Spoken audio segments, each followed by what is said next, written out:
네, 안녕하십니까. 정인태 신지식인 TV입니다. 저는 국립한국복지대학교 특임교수를 역임한 정인태입니다.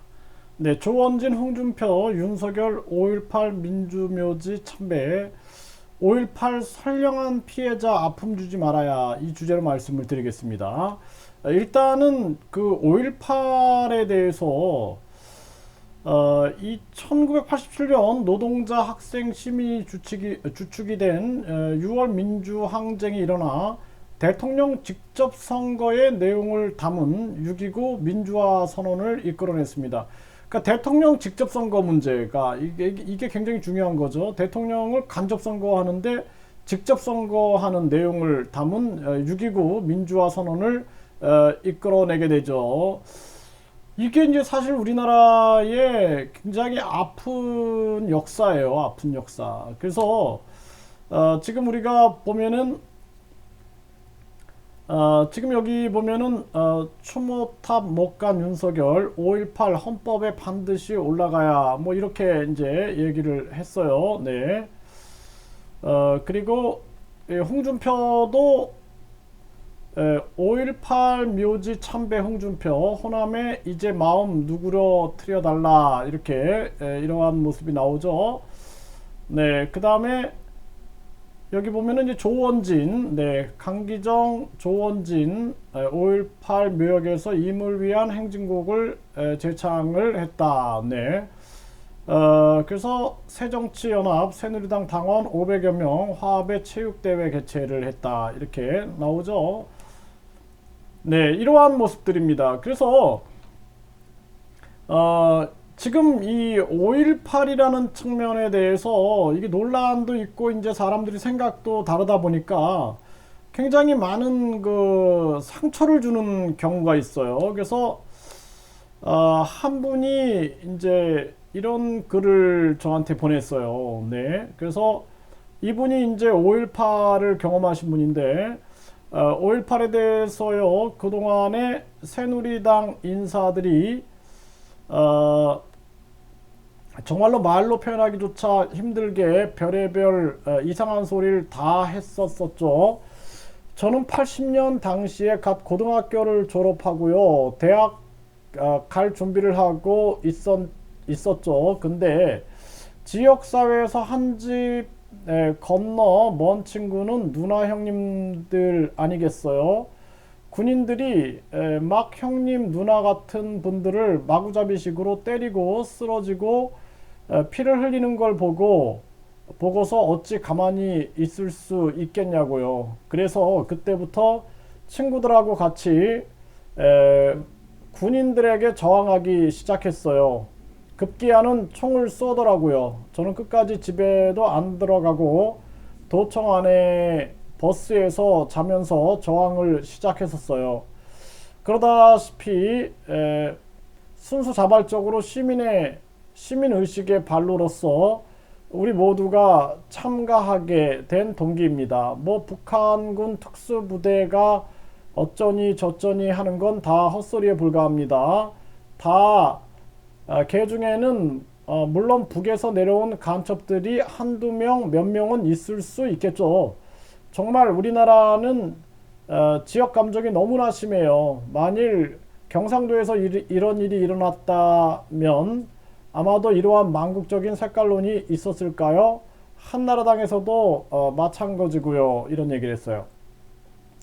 그리고 처음엔 폭도라고 해서요, 얼마나 심적 고통이 컸는지 말로 표현이 쉽지가 않습니다. 저는 총 맞은 후로 병원으로 후송되는 과정도 힘들었어요.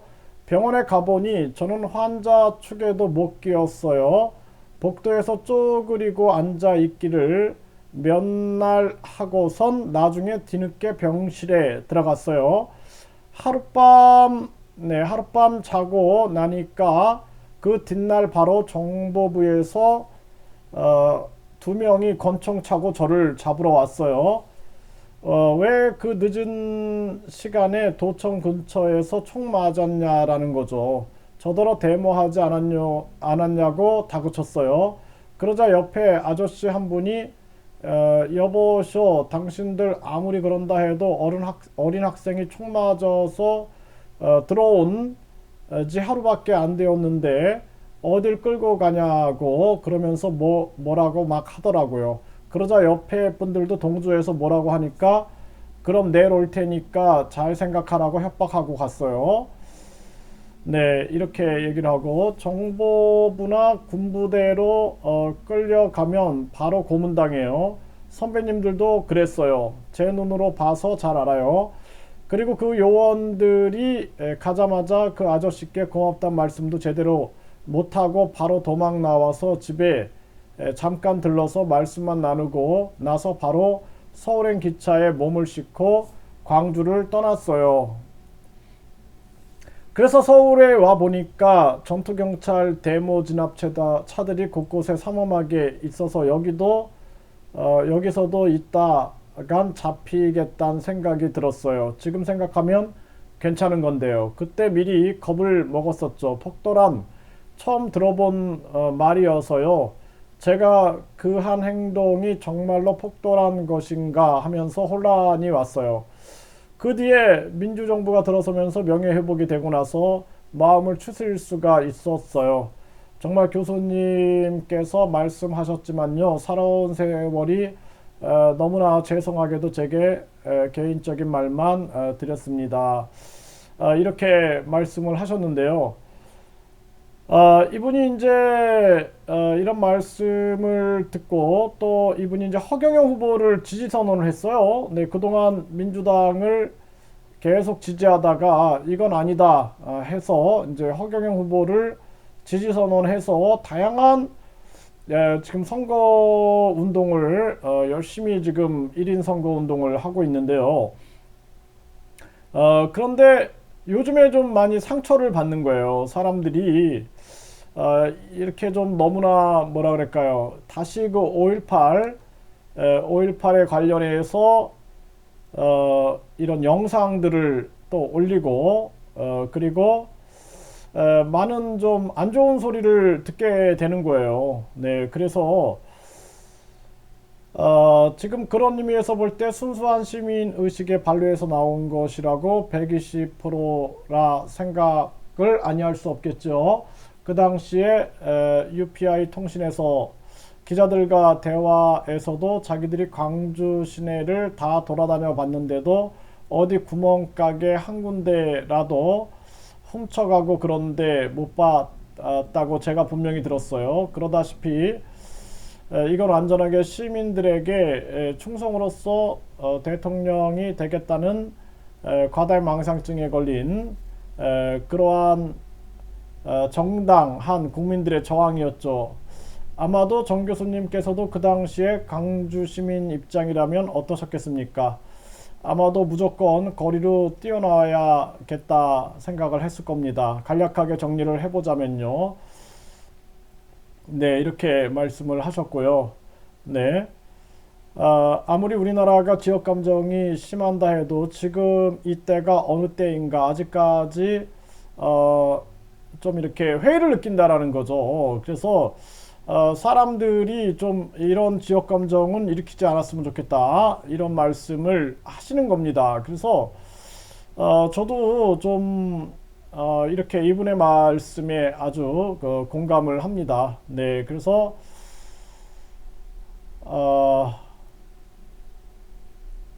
네, 이렇게 뭐 여러 가지 말씀을 하고 계시고, 네, 또 뭐 이렇게 5.18을 폭동이다 이런 식으로 하면서 얘기를 하니까 이분이 상처를 받는 거예요. 제가 그 군대에 이렇게 있을 때 보면은 제가 이제 군대에서 그 의무경찰을 지원을 했는데 그런데 갑자기 저한테 그 청카바 이런 걸 나눠주더라고요. 그래가지고 경찰학교 마치고 이제 서울지방경찰청 기동단 제1기동대 구중대로 이제 발령을 받았는데 배치를 받았는데 청카바 흑카바 이런 걸 주더라고요. 그래가지고 뭐 전국을 다니면서 그 시위 진압을 시키는 거예요. 그때 이제 막 운동하고 막 그런 제가 이제 태권도 하고 막 그랬으니까 그 전국을 다녀보니까 그 시위 현장에서 보면은 그때도 이제 화염병이 막 던져지고 막 난리가 납니다. 그러면은 감정 싸움이 일어나요, 거기서는. 그러니까 학생들은 학생들대로 막 쇠파이프를 휘두르고 화염병을 던지고, 그리고 이 지금 그 정경들 같은 경우 의경, 정경 뭐 이런 백골단 뭐 이런 사람들은 그냥 그 안에서 막 쇠파이프 나오고 화염병 막 던지고 하니까 그 순간의 감정이에요. 그 순간의 감정이 막 생깁니다. 그 뭐 옆에 있는 그 동료들이 뭐 불에 타고 막 이런 거 보면 진짜 막 감정을 추스리지 못하는 거예요. 결국에는 위에서 우리가 고차원적으로 바라보면은 결국에는 우리들끼리 싸우는 거예요. 우리들끼리. 예, 우리들끼리 싸우는 겁니다. 그래서 저도 참 그 가슴 아픈 그러한 경험이 많았는데, 지금 이제 우리나라는 국민 통합이 돼야 돼요. 역사의 아픔이 있잖아요. 역사의 아픔. 그동안 대통령 선거를 네, 직선제로 만들기 위해서 얼마나 국민들이 또 피를 흘렸습니까? 그러니까 이 자유라는 나무는 피를 먹고 자란다, 이런 말이 있는 것처럼 이 자유를 우리가 얻기 위해서 얼마나 많은 피를 흘렸습니까? 이제는 국민 통합이 돼야 된다라는 거죠. 그래서 여기 보면은 조원진, 강기정도 5.18 묘역에서 임을 위한 행진곡을 부르고, 그리고 홍준표도 이렇게 5.18 묘지 참배를 가고, 윤석열도 이제 갔다가 이제 5.18 헌법 반드시 올려야, 이런 얘기를 했죠. 네, 그렇기 때문에 이제는 우리 국민들이 통합해야 할 때다. 통합해야 할 때다. 이런 부분을 말씀을 드리고, 서로 상처를 주는 얘기는 안 했으면 좋겠다, 이런 말씀을 드립니다.